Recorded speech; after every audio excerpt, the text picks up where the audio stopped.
Satu, dua, tiga. Masuk.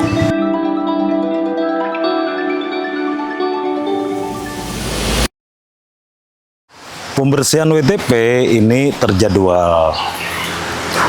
Untuk memaksimalkan pelayanan, satu, kita menjaga kualitas air yang sampai ke pelanggan biar selalu bersih. Ini dijadwalkan per 2 bulan.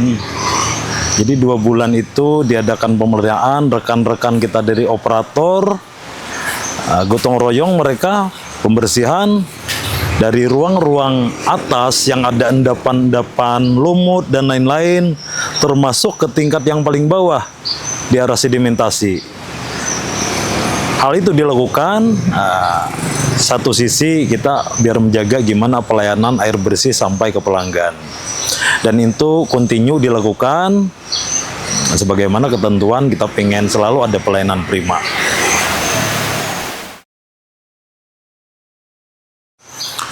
Untuk proses rekan-rekan biasanya ada dijadwalkan dari supervisor di IPA Blimbing terkait pelaksanaannya kapan dilakukan, harinya kapan. Cuma tergantung kondisi air di sungai, flow kita berapa, mencukupi enggak. Kalau enggak, hal itu bisa dipending sebab satu WTP yang besar dimatikan, nanti imbasnya ada tekanan menurun ke arah pelanggan. Nah, di saat flow besar, air masih lancar, suplai dari listrik pun aman, biasanya itu dilakukan dari rekan-rekan di sini. Jadi prosesnya mereka mungkin tahapan awal dulu pengurasan air di WTP di atas. Habis itu rekan-rekan nanti ada beberapa pembagian job tugas, ada bagian yang melakukan pembersihan, penyikatan bagian-bagian atas, juga ada rekan-rekan yang langsung terjun ke bawah. Jadi di bawah itu endapan-endapan sedimentasi, bekas lumpur itu dibersihkan total.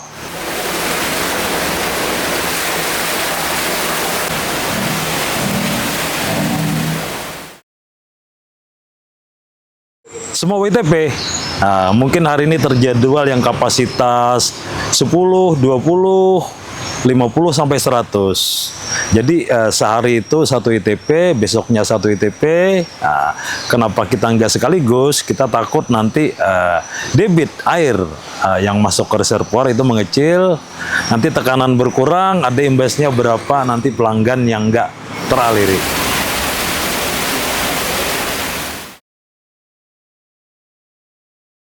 Sama, perlakuannya sama, termasuk di IPA Tanta, di IPA Agung, sama itu terjadwal per 2 bulan. Cuma kadang kurang dari 2 bulan pun kita bisa lakukan itu. Kalau memang kekeruhan air meningkat, fluk dari sisa proses di atas naik ke atas, berarti udah endapan lumpur sudah di atas batas ambang. Berarti kadang kita harus percepat melakukan itu untuk pemeliharaan itu. Jadi tolak ukurnya di situ nanti. Jadi biasanya dari rekan-rekan supervisor apa itu nih operator bisa nanti melaporkan kondisi itu. Jadi mereka mengambil kesimpulan kapan ini atau secepatnya bisa dikerjakan. Tidak selalu. Jadi faktor air sungai, kekeruhan, dia membawa endapan lumpur berlebih, itu mau nggak mau juga harus secepatnya dilakukan. Cuma ada tetapinya, operator pun, rekan-rekan yang operator di IPA Agung, Tanta, dan Blimbing, mereka terjadwal untuk melakukan blower.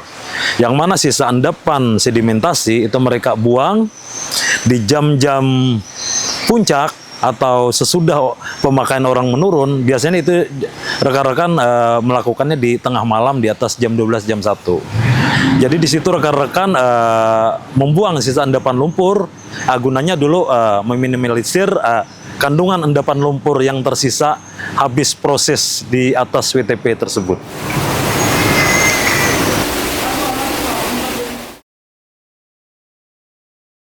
Jadi hasil akhirnya kita berharap hal itu kontinu, berlanjut terus-terusan.